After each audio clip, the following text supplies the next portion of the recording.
In a surprising move, Trump strategist and high-profile white supremacist Steve Bannon has been removed from his position on the National Security Council as part of a larger shakeup of that organization, reversing some of the changes that were put in place when Trump was initially inaugurated. The Bannon move comes alongside a broader shakeup that restores the traditional roles and power of the chairman of the Joint Chiefs of Staff and the Director of National Intelligence. When Trump first elevated Bannon, remember this is under Michael Flynn, the president said the two would only come when issues pertaining to their responsibilities and expertise are to be discussed. So again, that's the chairman of the Joint Chiefs of Staff and the Director of National Intelligence. We'll bring them when something comes up, I guess, that has to do with their roles, like everything the NSC deals with on a daily basis. And in fact, putting Bannon there, a political appointee, effectively putting him higher in the hierarchy than the Director of National Intelligence and largely one of the highest placed representatives of the US Armed Forces. So in response to this, Bannon tried to portray his removal in the most positive possible light, saying that it was because Susan Rice operationalized the NSC under Obama. Just keep saying Susan Rice over and over. I was put on to ensure that it was de-operationalized. General McMaster has returned the NSC to its proper function. There he's right.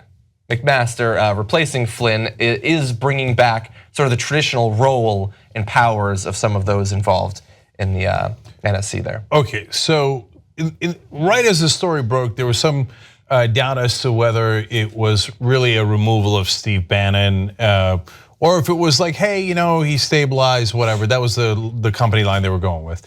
I wasn't buying it back then. Now I'm definitely not buying it. Why? Because of Steve Bannon's statement. That was such weak sauce. Susan Rice. Something. Yeah. Wait a minute. You didn't know anything about Susan Rice unmasking things until a couple of days ago. So how would you have been put in place to undo what Susan Rice did back when you were appointed months ago? That excuse makes no sense at all. In other words, you got your ass handed to you and shown the door. That's what happened. So it looks like, and so we're gonna expand this a little bit as we go on, but it looks like this is a continued power struggle inside of the Trump administration. They don't like when you say that they're in disarray or that there's conflict or people are like, there's friction, but it seems like that's what it is.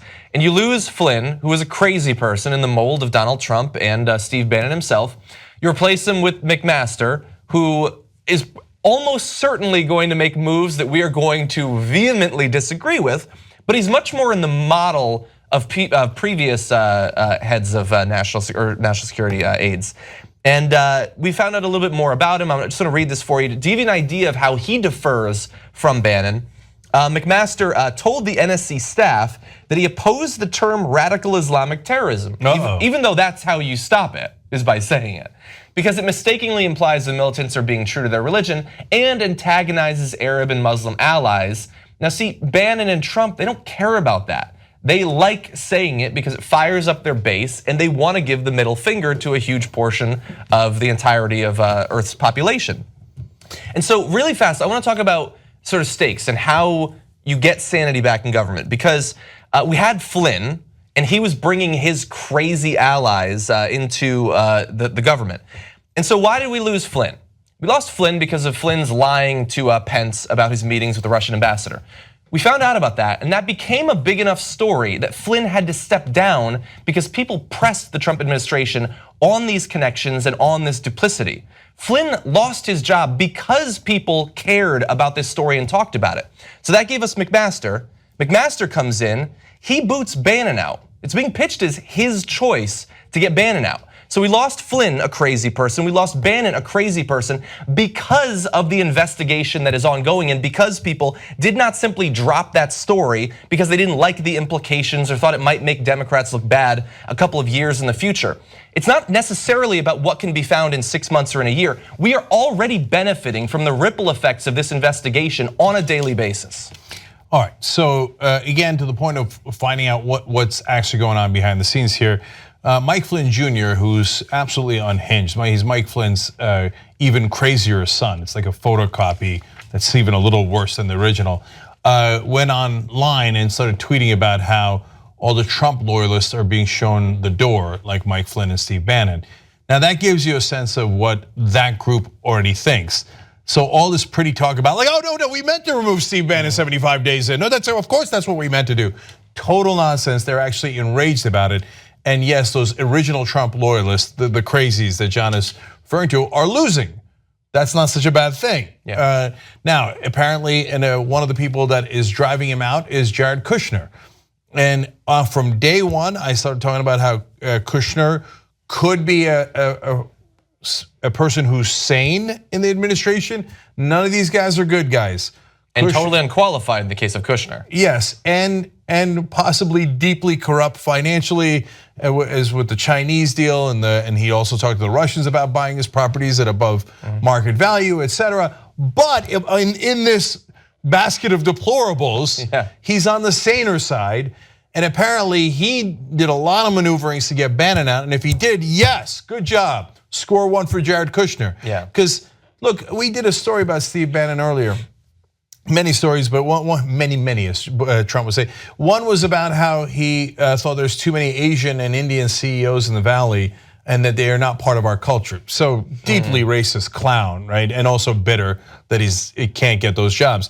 And then the story about the Camp of the Saints and how he reveres this book where the right-wing heroes not only reject refugees coming in, but murder them. Massacre them, 600,000 of them. And he views them as heroes. Like, unbelievable that he quotes that book favorably. So the guy's a monster.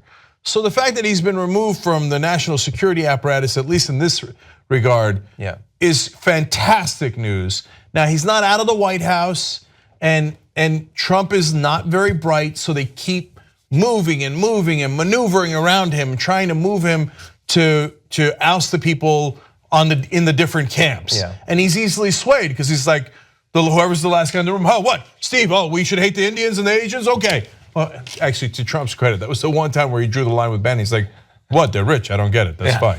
They own businesses, that's great. But Kushner gets to spend a lot of time with them because he's married to his favorite person in the world, his daughter, Ivanka Trump. So there's a little bit of jealousy there on that part. But anyway, so one other thing I want to say though is in terms of the Kushner element, that does seem to be a big part about this, possibly growing. We don't know what long-term impact this is going to have on Bannon. Bannon lost his seat on the NSC. Obviously, he would prefer not to lose that. He's still the chief political strategist for the president, probably still has his ear. But there is this right-wing conservative conspiracy theory website where they're conducting this ongoing war against info. And they had the person on earth that you despise most with an absolutely ridiculous hairline on, I'm not gonna say his name, and they were going back and forth about how Kushner is leaking intel to Joe Scarborough, and they hate this guy. And so they hate Kushner. They hate Kushner so much. Good. And so glad. I love to see them that mad and torn up about this. But it is interesting. I mean, look, Bannon. Trump loves Bannon. Trump trusts Bannon, at least previously. But Kushner's like his boy. So who the hell knows where this is going to go in the end? It might be that maybe Bannon is not long for the White House, and that would be a very good development. And remember, Kushner is also Jewish, and so if that probably gets on the skin of the alt-right just a little bit more. And when you lose to him in a power play, they're probably like, that hurts, dog. Don't ask me if I'm all right. Yeah. We're not the Young Turks, you're the Young Turks. You power this show. Together, we built something amazing. We've broken stories like the Donna Brazil story the mainstream media wouldn't break. We built the studio, we built this network. It's now #1, all thanks to you guys. Let's come build it even bigger and stronger. TYTnetwork.com/join.